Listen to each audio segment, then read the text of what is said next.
Is there anybody there? It seems I'm all alone again. Does anybody care? This planet's empty. I see no signs of life. Please don't tell me that the human race did not survive. There are no people in the future. There are no people. There are no people in the future. No people at all. There are no people in the future. Where did all my people go? There are no people in the future. Let me try my people call. Where are all my people?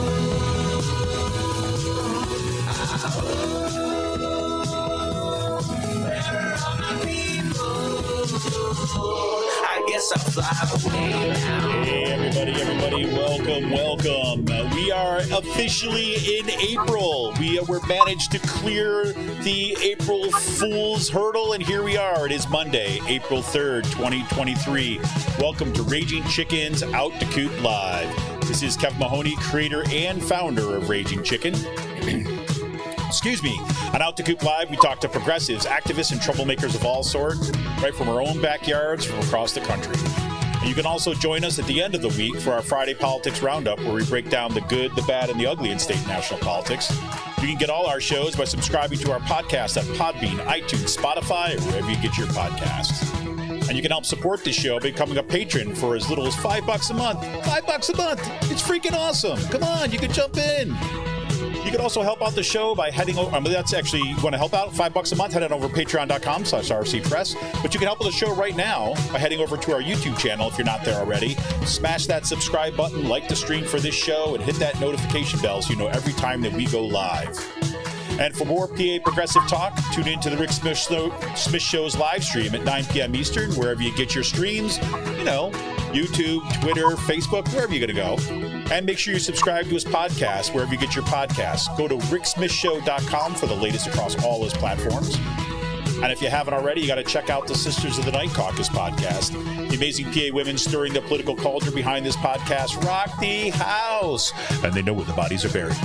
Make sure to follow them on Twitter at The Night Caucus. That's at The Night Caucus on Twitter. And subscribe to their podcast on Anchor, Spotify, iTunes, or wherever you get your podcasts. And if you haven't heard, well, you haven't been listening, I guess. The Signal is a new podcast from the Bucks County Beacon.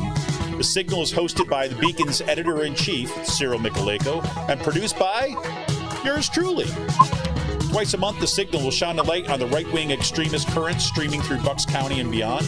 Cyril invites guests who can provide insight, analysis, and organizing solutions so that we can steer the community through calmer, saner, progressive routes.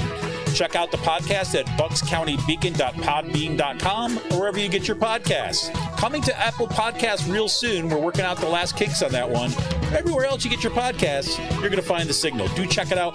We just recorded 2 amazing interviews that you are not going to want to miss, so pay attention. And attention all you gamers out there, the Game In, that's with 2 N's. The Game In is a Quakertown-based black family-owned gaming store. They're friends of the show, and they've got everything for retro N64s, the latest consoles, video games for all platforms, collectibles, action figures, Funko Pops, walls of Funko Pops. And kids get discounts when they get A's in the report card. How can you beat that? Check them out on their Facebook page and follow them on Twitter at TheGameIn. If you got a question about a game, look for something hard to get, shoot them a message or drop them an email at thegameinpa@gmail.com. And a special shout out goes to Jonathan Mann, who wrote our intro song, There Are No People in the Future. Check out all his great stuff on his YouTube page and follow him on Twitter at SongADayMan. That's with 2 N's, at SongADayMan on Twitter. And things are heating up. That's why we cannot let Paul Martino and his oligarch friends buy our schools and push extremist politics in our community. Raging Chicken has teamed up with Levelfield to launch a truly community-rooted PAC to invest in organizing, supporting local and statewide progressive candidates, and unmasking the toxic organizations injecting our communities with right-wing extremism. We're putting small dollar donations to work to beat back the power of big money, and you can get more information and drop your donation at ragingchicken.levelfield.net. Well, tonight I'm very excited. This week I'm welcoming Karen Feridun back to the show.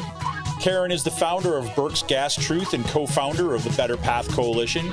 Better Path Coalition are the organizers for the PA Climate Convergence. Yes, we'll be talking about that tonight. We'll be talking also about a renewed push for hydrogen to power a green economy, coupled with initiatives for carbon capture and storage. Sounds great, right? Well, we'll get to the truth of the matter, I think. And this October, the PA Climate Convergence will bring advocates, activists, and concerned residents to Harrisburg to tell Governor Shapiro, lawmakers, and regulators that they are having the wrong conversation on climate and need to change their stance. We'll talk about why lawmakers are keeping PA from being part of the solution to the climate crisis and what all of us can do to change that. Well, everybody, I want to welcome to the show Karen Feridun. Karen Feridun, welcome back to the show. I'm so happy to see you. Thank you so much for having me. I am thrilled to be back with you. Well, it's super. Well, listen, before we launch into the stuff really that's going on here in PA and the stuff around hydrogen and carbon capture, although there's some overlap here, I'm just curious about your take on, what we've just heard from the IPCC once again. The latest kind of summer report was just released. As much as the press release that came out of that was trying to paint a rosy picture of what we're facing, and I think that there's some truth to that. If you want to say like humans caused this so humans can change it, okay, I'll buy that as a positivity. But everything else in the report seemed pretty sobering, if you will. So I'm just kind of curious to get your thoughts on what we just saw from that report and why you think we need this action now. Well, it's really important to recognize that the IPCC report occurs over a number of years. This was the sixth cycle, but it started in 2019. And so it's been going for some time, and over the course of those years, they've written 6 reports. The last one is the one that just came out like 2 weeks ago. It's the synthesis report that synthesizes all those other reports that have been written. And so those are the reports, those earlier ones are the ones that are written by the scientists. Mm-hmm. And there's a lot more truth in a lot of those reports than there is in the synthesis report, because that's the one that becomes highly politicized. That's the report that contains the summary for policymakers, right, where they try to put it into as plain a language as they possibly can, but that's also the one that gets negotiated by different governments. And so in order for them to put the thing out on time or in any kind of time frame, they have to come to consensus. And so as recently as the Thursday, or as late in the process as the Thursday before the Monday when it was released, I had heard from people who were actually there that they were so far, like I think 75% away from being in agreement, that they really weren't thinking they were going to make the deadline. And by Sunday night, they had concluded all of their meetings and had come to agreement, and they were able to get the report out on time. However, the people who had already made their travel plans, and a lot of those people were from developing countries, they had to leave. So they couldn't be there for the entire process. And that was very upsetting to them. And was choking back tears, according to one of the reports, talking about how, this is supposed to be an inclusive process. And we're the most vulnerable. We're the ones who are going to be experiencing this stuff and already are more than anybody else. And we're cut out of the process now. And so there's this really excellent report that has a play-by-play that talks about everything that was happening in those negotiations. And it was very clear, and it wasn't just Saudi Arabia, but Saudi Arabia worked very hard in those last hours to make sure that the language on fossil fuels was softened, mm-hmm, and that they were going to be talking up carbon capture and storage, actually. So they were pushing for that kind of stuff. And what's really unfortunate is that, the report itself is still pretty dire when you read about how, these things are happening to the planet and aren't going to be reversible. And if we don't do something, we're going to hit 1.5 sooner than we think. There's all these scary things in the report. And that's actually a conservative view, the one that they were able to agree upon.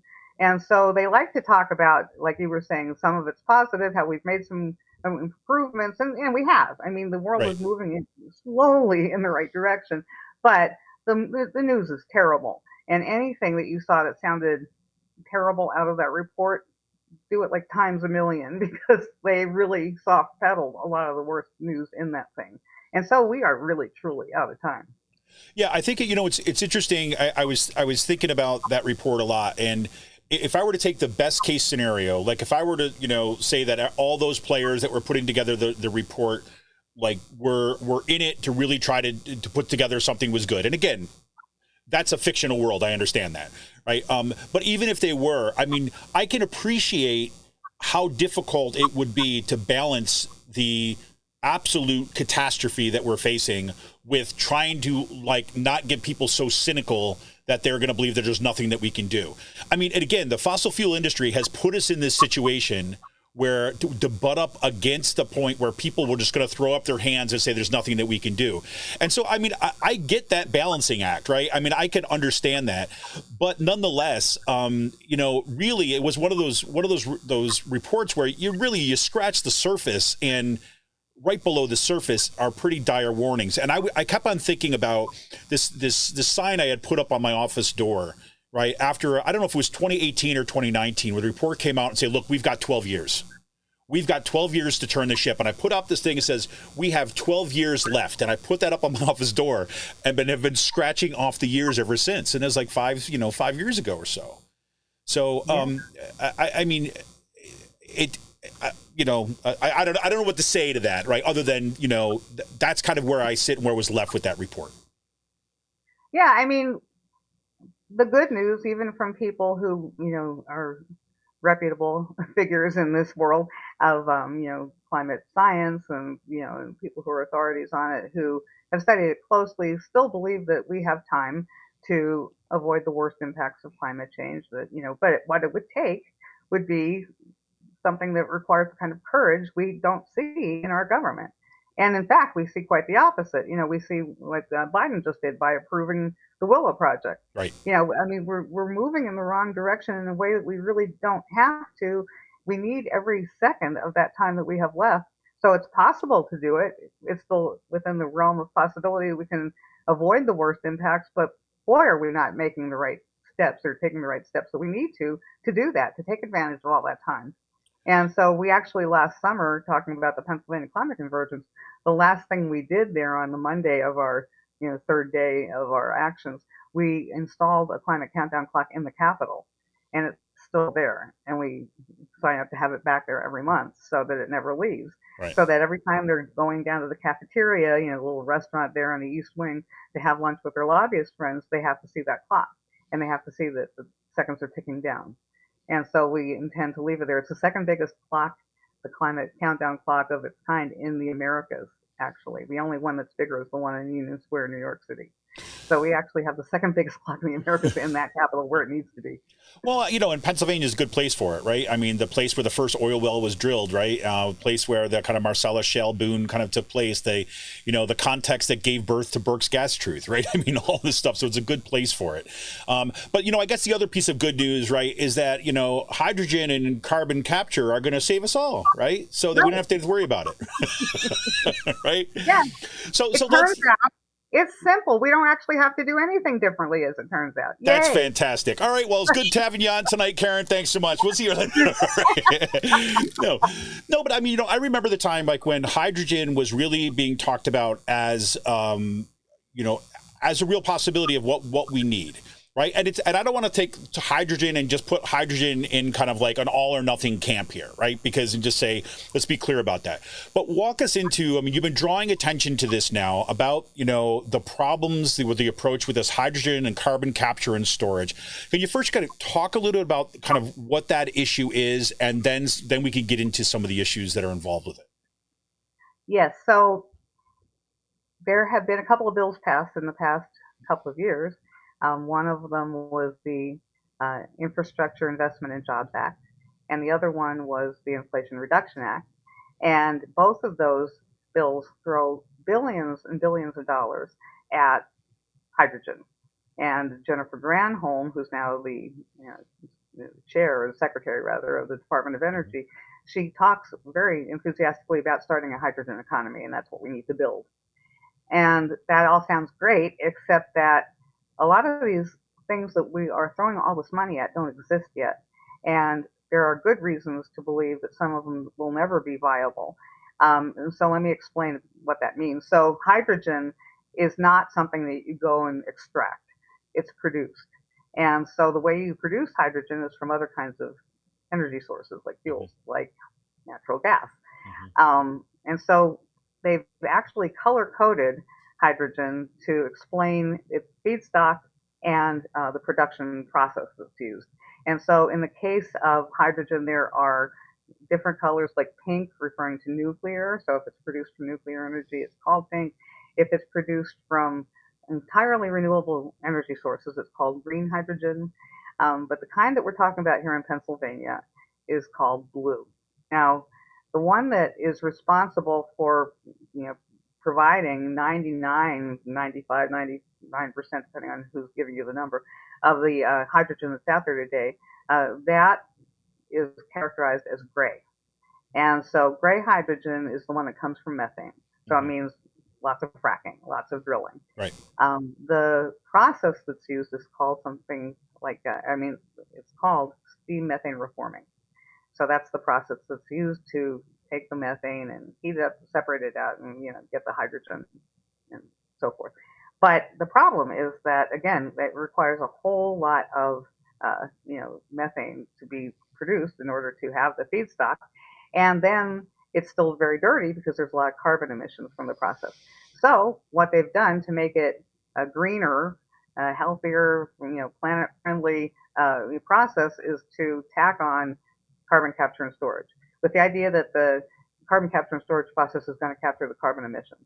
And so, great, now it's clean. Well, no, because there's nothing in the process that addresses the methane emissions themselves, which are incredibly dangerous.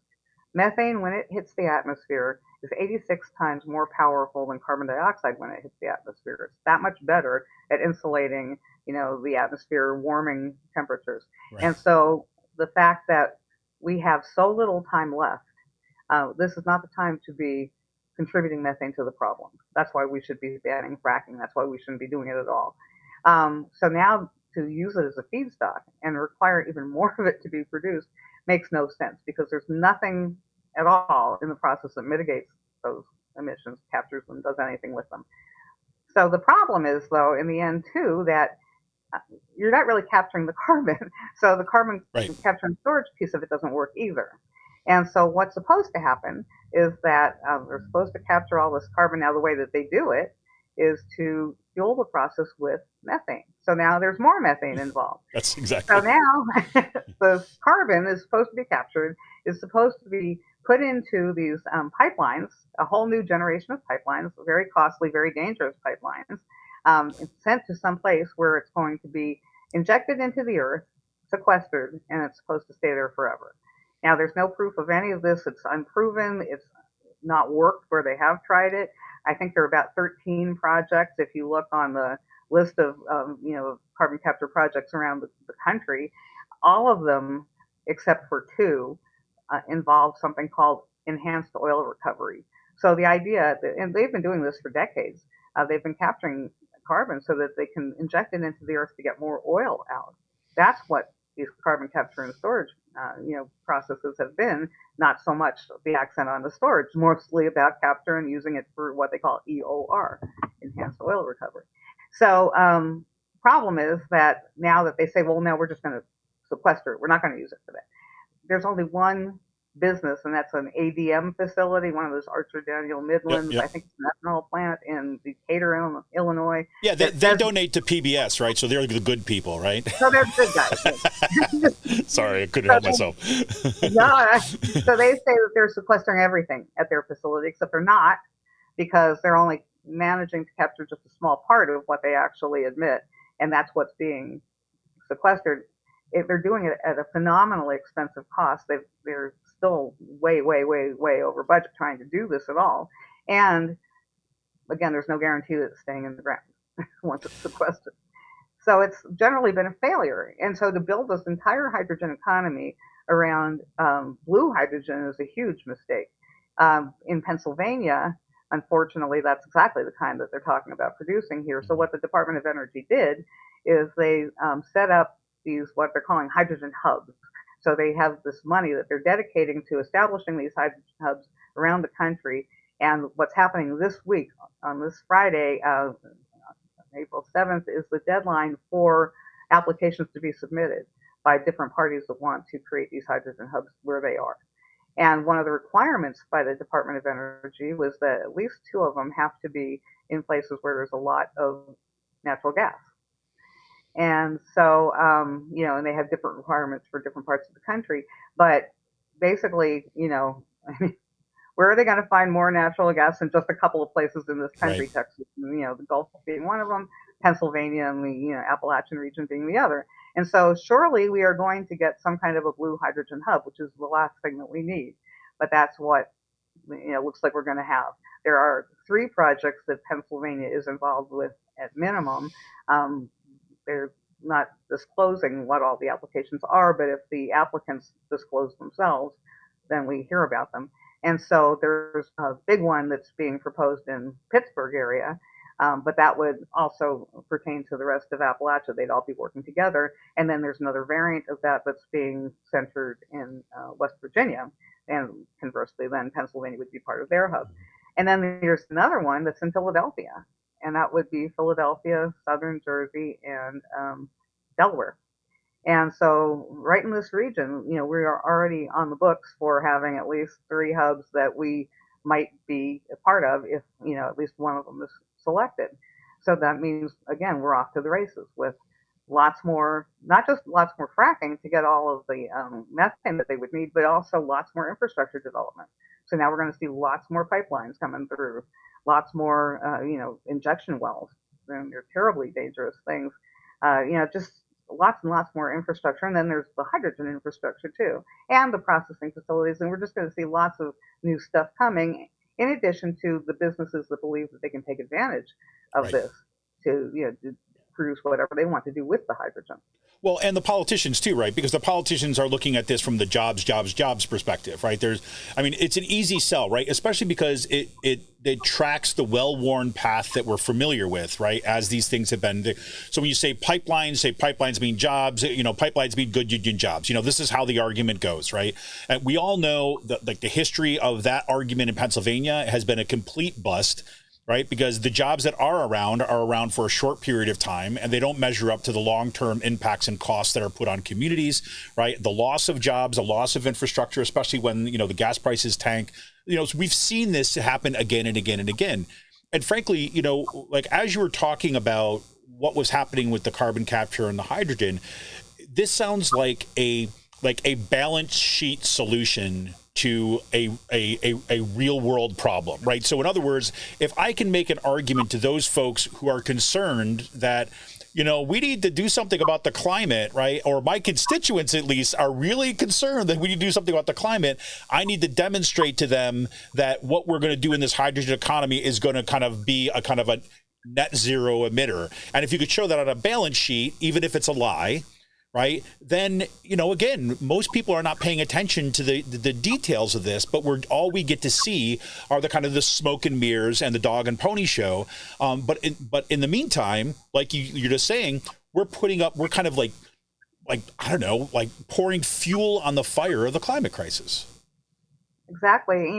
Well put about, the balance sheet approach to doing this, because that's exactly what it is. It's, again, it's not that there's any sort of proven scalable technology involved in any of this. Even the other kind of hydrogen, the one that's the best option out there, is green hydrogen, the one that's completely made from renewables. But the cost involved in trying to do that, and the amount of energy it takes to make hydrogen from completely renewable sources, it's so much that it would actually be more efficient and cheaper to just use the methane as methane, or just use the electricity as electricity in the case of green hydrogen. It's so expensive to do this that it just makes no sense. And so, so this hydrogen shot is what Granholm calls it, trying to bring down the cost of producing hydrogen. And that all sounds great, but the way I look at it is that right now we have an 80% problem and a 20% problem. So what they're saying for the expensive processes like green hydrogen, even, that might not be the thing that we'll ever use to heat our homes, but it's the thing that we can use for those hard to abate sectors. So it would have some limited utility, if it has any at all. And so, we have an 80% problem and a 20% problem. But if you look at just the Infrastructure Investment and Jobs Act and look at the way that the money was allocated in that one bill, 80% of the money goes to the 20% problem, and 20% of the money goes to the 80% problem. So in that bill, $20 billion was directed toward hydrogen carbon projects, and only $480 million was directed at renewables, all renewables combined. And so it makes no sense when they don't have to be tested out. They don't have to be proven, and they don't have to become scalable. They are proven, they are scalable right now. That money is needed to deploy them. Right. We need to actually deploy those things. And they're not dedicating that money to it. Instead, they're throwing the vast sums of money at things that may be worth, researching and developing and refining for the future. But right now, we have an 80% problem, and it's getting virtually, none of the money. It's getting 20%. That's nothing.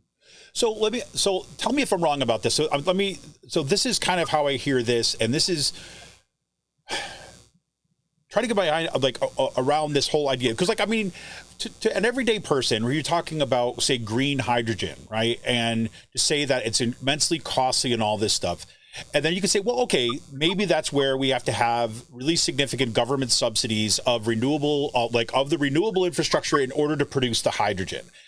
Like that's kind of like what I hear happening in those bills. And what I can't help but draw analogies between the bank bailouts and what we're seeing here. And so the way I think about it is like this, is like, okay, we have a direct route. So the bank bailouts, you give the money to the people who have mortgages, so people don't lose their homes or go underwater, or you send the money to the biggest corporations, the banks who actually cause the problem. You send it to them, and in the hopes that it will trickle down right on this. It's this classic story. And here with the hydrogen thing, it seems like, okay, even if we want green hydrogen, and it's going to take a bunch of kind of public spending in order to do that, well, why wouldn't we spend the money on just producing clean energy for people as opposed to going through an industry? Right. I can't help but see this as the plan and the play being made by the oil and gas industry and related industries to basically say, this is our ticket to keep the subsidies coming in our direction, to keep our profits, to keep our power, right, as we make this transition. Because they're not fools, right? They know that they're going to have to, so they want to burn everything they can in order to kind of get to that next stage when they can do it. And they want the public money to go to them, as opposed to actually the people that need it. Because it seems to be, it'd be a lot more direct to just put solar panels in everybody's house, right? To actually have community kind of community solar farms that would fund to put solar panels on the top of every freaking flat school roof that you could find. I mean, am I wrong about that? Because that's what it seems like to me. You're exactly right. And it's even worse because what has happened in the course of the last couple of years is a tax credit called 45Q has been expanded wildly, and it's so impossible for the IRS and or EPA to try to track who's all taking advantage of this because it can be transferred. I mean, it's the whole thing. If you look into it, is completely bonkers, but it represents so much money that will not be coming into the government. It's tax credit. So they just, they can take the tax credit, and that means that you and I, have to make up for it somehow, And so, it's like pigs at the trough, for real. I mean, they're just lining up to try to take advantage of this thing. And they're not even, really hiding it. Like, there are projects that you hear about coming into even Pennsylvania where, you hear the people who are, running these companies, these little startups, they're talking about, waiting to see what's happening with 45Q. And so what I really think is going to happen, and we've seen it with the petrochemical boom in Pennsylvania to a large extent, as bad as it is, it could have been so much worse. It was supposed to be so much worse. So I don't know if you've been following what goes on in western Pennsylvania and Beaver County where they have the Shell cracker plant. But, that's a plant where they crack open ethane molecules to get the ethylene out to make plastics. And so that's why they call it a cracker. It cracks to open the molecule. There were supposed to be 5 of those plants in Pennsylvania. And instead we ended up with 1. And so I have a feeling that whatever happens, we're going to end up with something terrible that comes out of this hydrogen experiment. But what's really going to happen, I think, is that it's mostly a trial balloon, and that, they're going to see, if it's something worth doing. And so in the end, we'll end up with some bad stuff, terrible stuff that will really do a lot of harm wherever it is. But we're not going to end up with as much as we think. But what will have happened is we will have wasted every last minute we had. So do we have? Yep. Sorry. Go ahead. Sorry. And all those parties will get rich in the process of taking their tax credit. Right, and we're all kind of left at square one, right? Kind of hoping that we're not going to be on the receiving end of the worst aspects of the climate crisis. Yep. So do we have a sense of who are the people that are pushing for this? What kind of politicians or folks that are kind of lining up behind this? Because it seems to me, again, you're the expert on this one. It seems to me that this is not a strictly partisan issue, but that we have Democrats, Republicans across the kind of party line who are kind of lining up behind this idea. And I even get the sense that some Democrats, or quite a few Democrats actually, see this as a way of, say, placating their kind of traditional kind of oil and gas folks, right, by saying, don't worry about it, things are going to be fine. And at the same time, being able to kind of cloak themselves in the kind of, the green mantle of pro-climate. But so, I mean, where are folks lining up around this? And, this is obviously, I want to kind of move to talk about where we put pressure on this and what coming up with the PA Climate Convergence, why this is important. But to give us a lay of the land, where, if we're looking at the PA legislature, we're looking at the governor's office, where do things stand in Pennsylvania in terms of the government?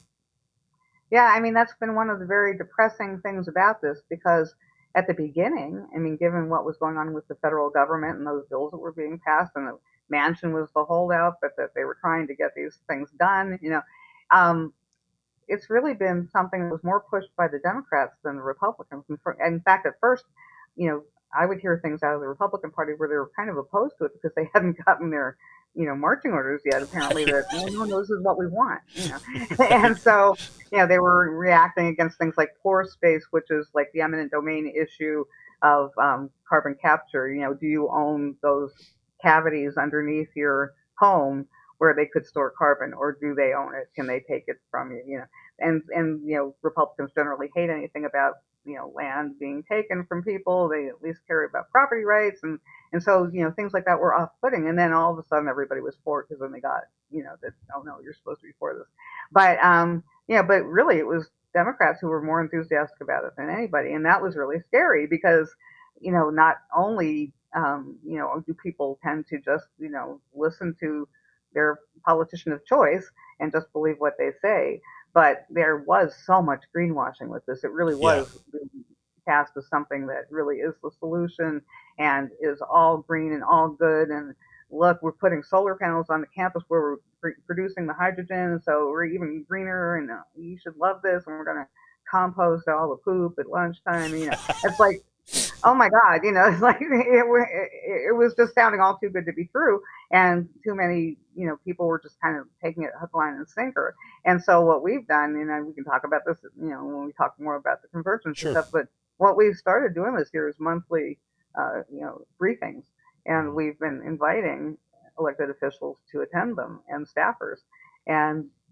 I'm thrilled to say that we have gotten lots and lots of people attending our briefings. So we have this like virtual brown bag briefings to hear from the experts that none of this is really true and none of this is really going to work, and we really just have to go do the hard job of transitioning away from fossil fuels. Right. Period.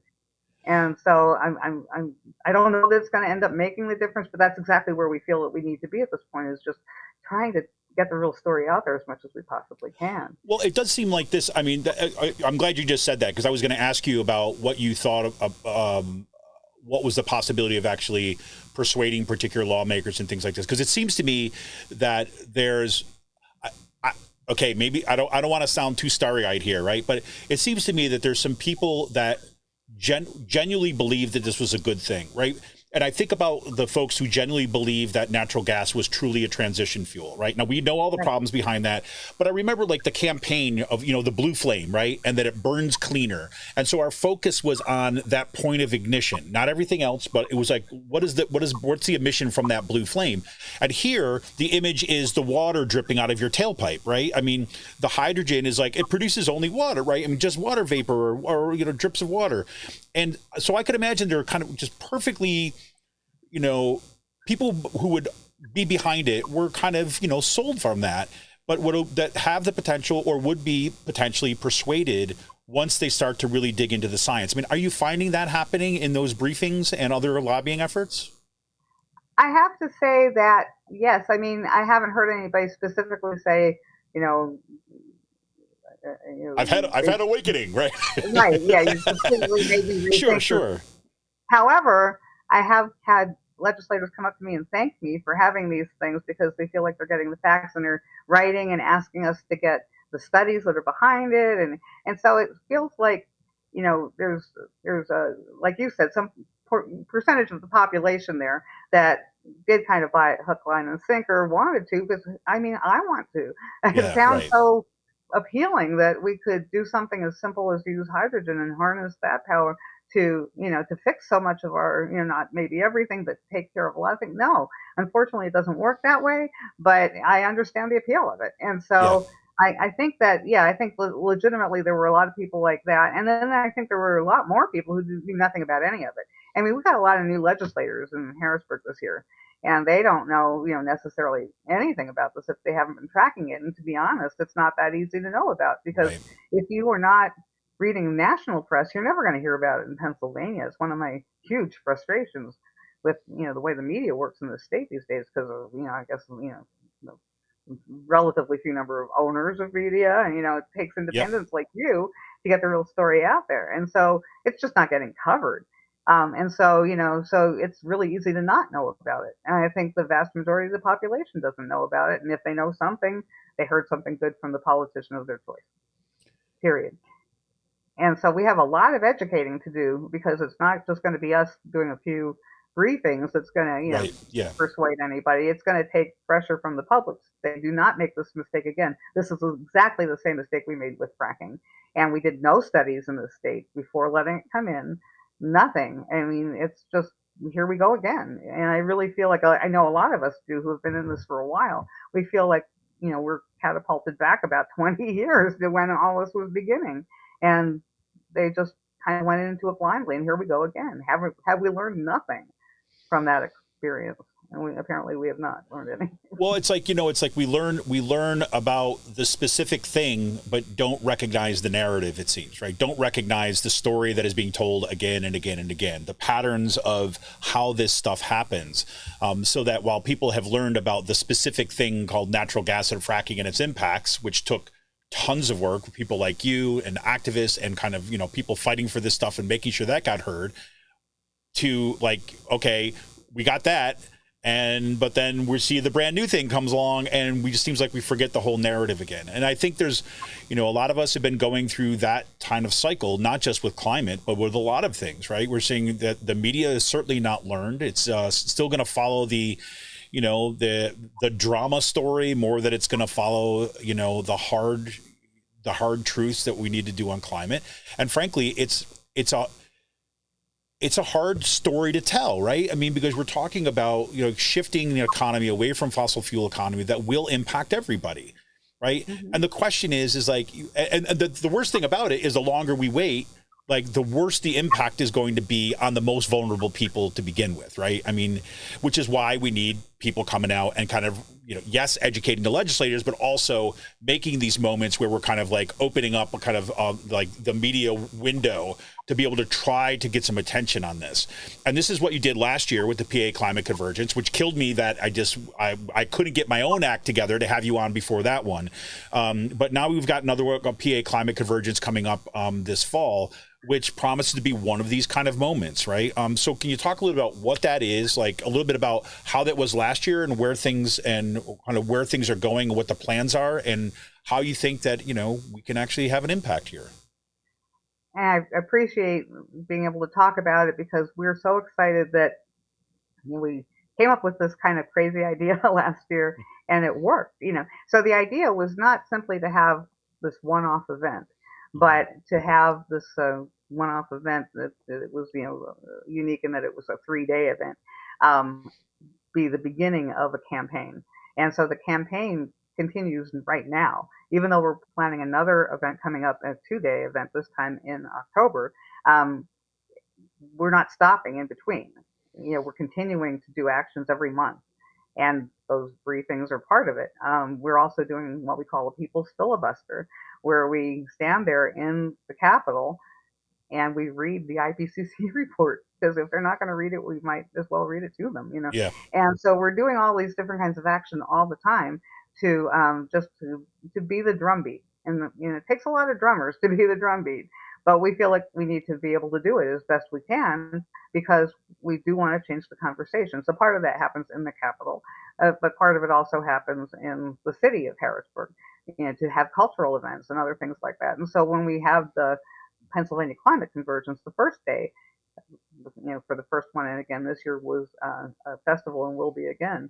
So it's almost like an Earth Day festival, so that it's something approachable, but people who might go to an Earth Day festival might never go to a protest or a rally.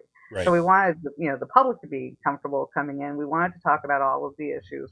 We also wanted to have, like performances, music, and things that all just create this festival atmosphere. And a big part of what we wanted to do was related to art. So we wanted to use art in various ways. So one of them was to put that climate clock in the Capitol. We called that an art installation. If you call it art, you can put it in the Capitol for months at a time. If you call it activism, they'll remove it by the next morning. So we used the term art to refer to our installation at the Capitol, but we wanted to use it in other ways. For instance, one of the things that we did was we set up what would typically be held the night before the big march, which we did in the second day of our convergence last summer. We had an art build. You typically do that in the evening before you go march, where you're making all the banners and the posters and everything. But we did it at the festival so that the average person coming through could help create the art. And then the idea was that if they're invested enough in having helped make it, maybe they'll come help carry it.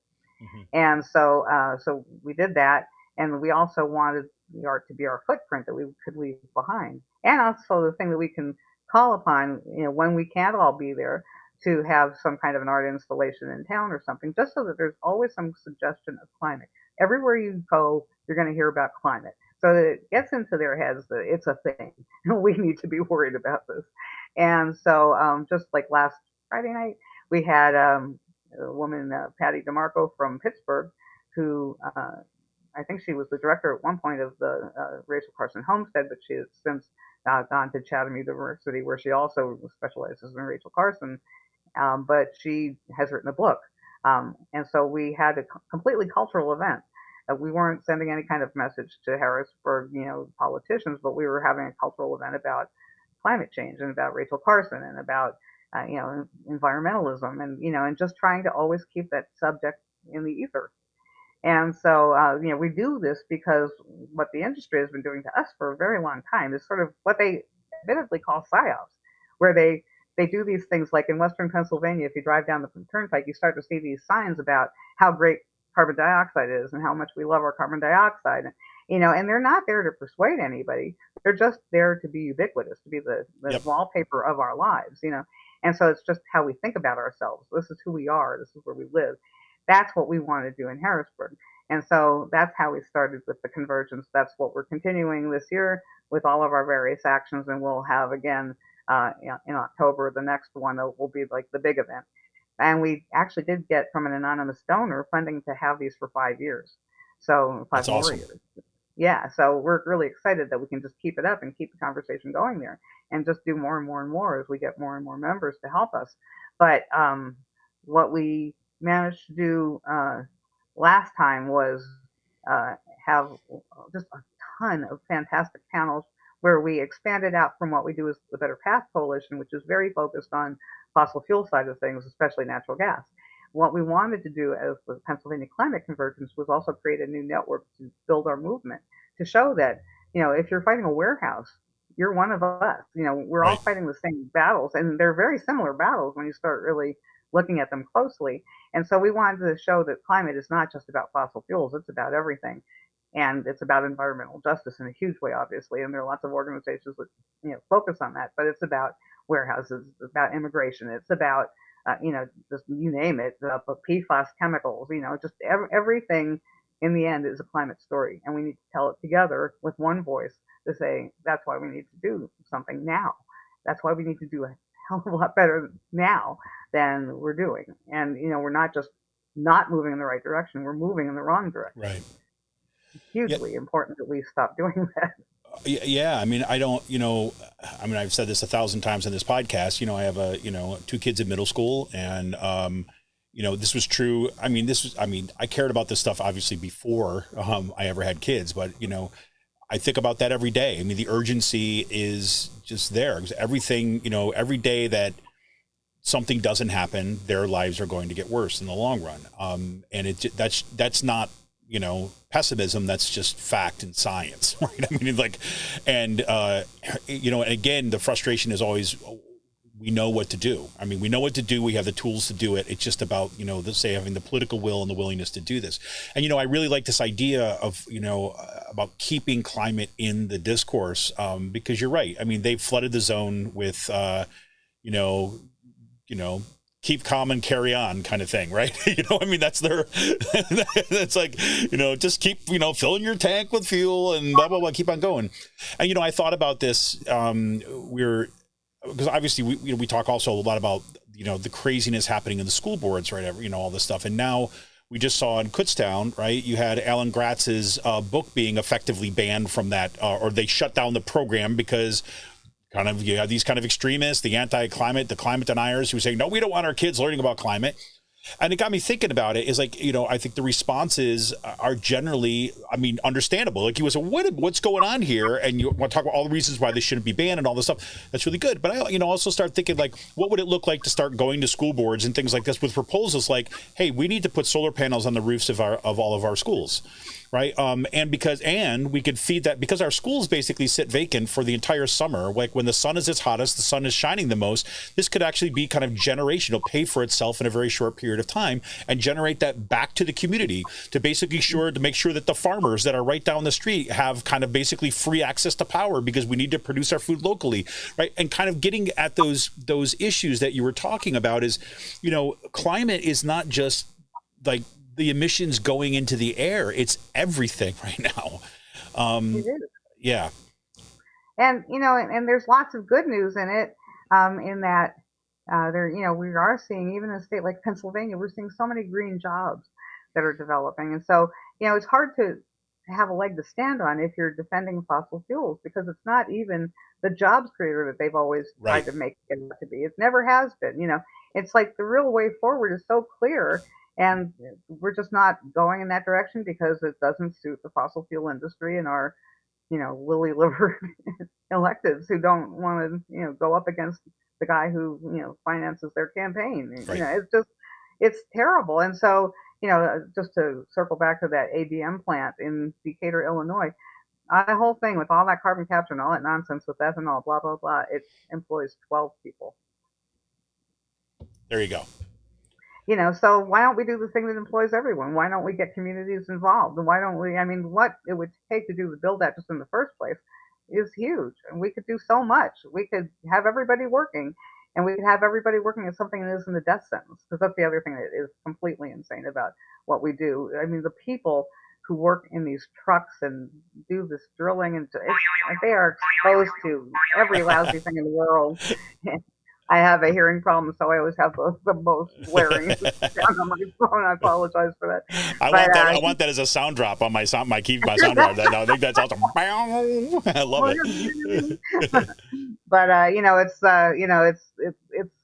just horrifying the stories that we hear from gas workers, who are around this stuff and they're not told to wear protective clothing. You see these guys popping around in trucks, cleaning them out. That's their job. They're touching all this stuff and they're exposed to it.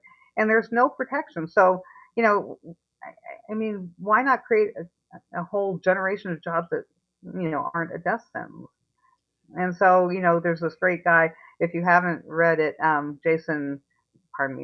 Justin Noble for Rolling Stone magazine wrote about all the radioactivity that's in our waste, our drilling waste that just gets, disposed of. And then that's those guys who are working in those trucks and they don't know what they're up against and they get sick. And why are we doing that? Why can't we do things better? It's so much easier in the end and cheaper to do things right. Why don't we do it? Yeah. And hopeful, right? It provides a very different, you think about the difference of the vision of like those kinds of possibilities, right? It's nothing but, a vision of hope and possibility, right? Of rather than, doubling down and kind of, because I worry about what this means, how people get pitted against each other, right? And how the kind of like the move towards demagoguery and authoritarianism just gets worse the more that we don't address this stuff.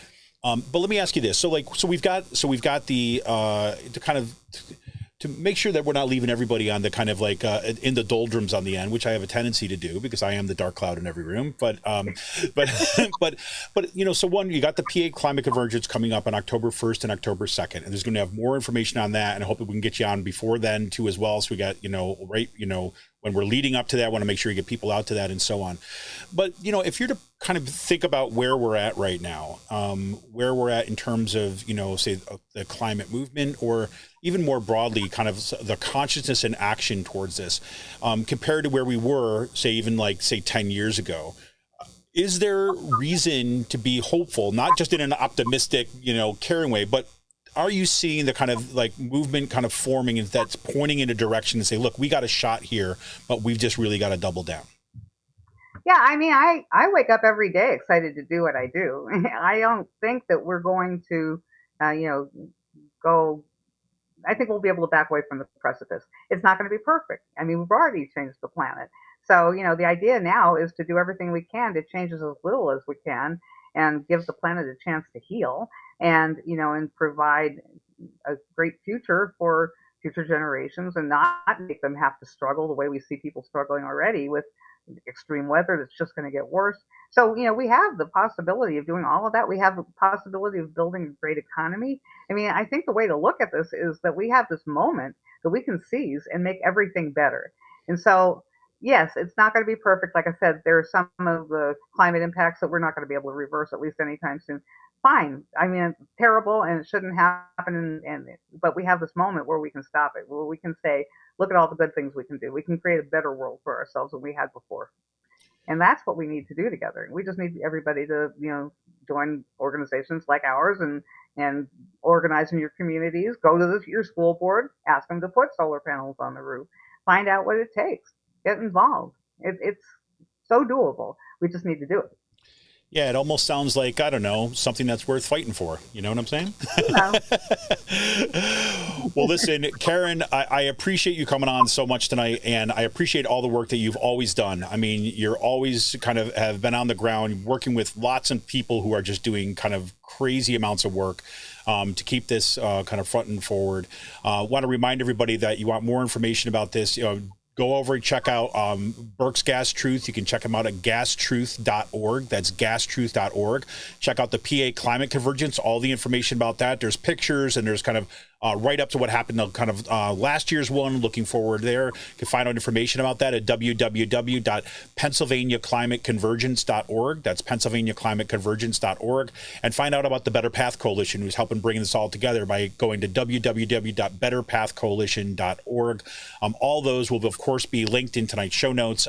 Do check them out and help out where you can. And, make plans already set aside October 1st and October 2nd. Mark it on your calendar. Block it off.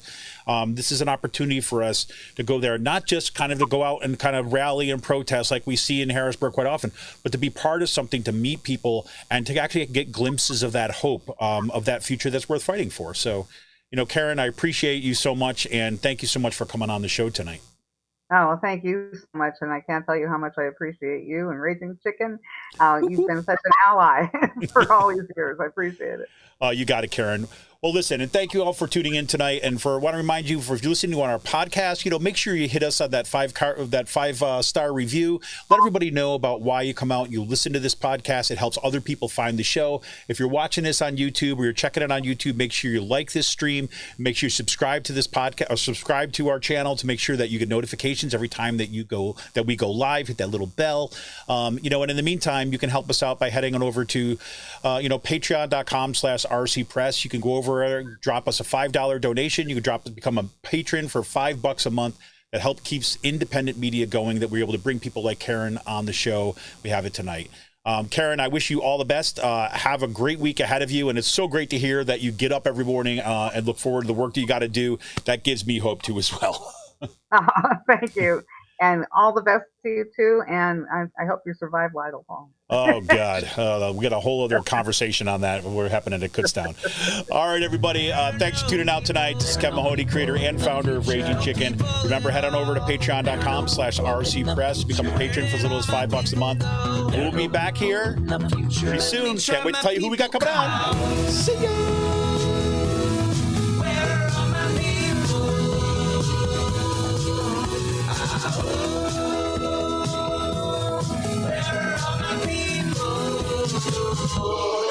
guess I'll fly away now.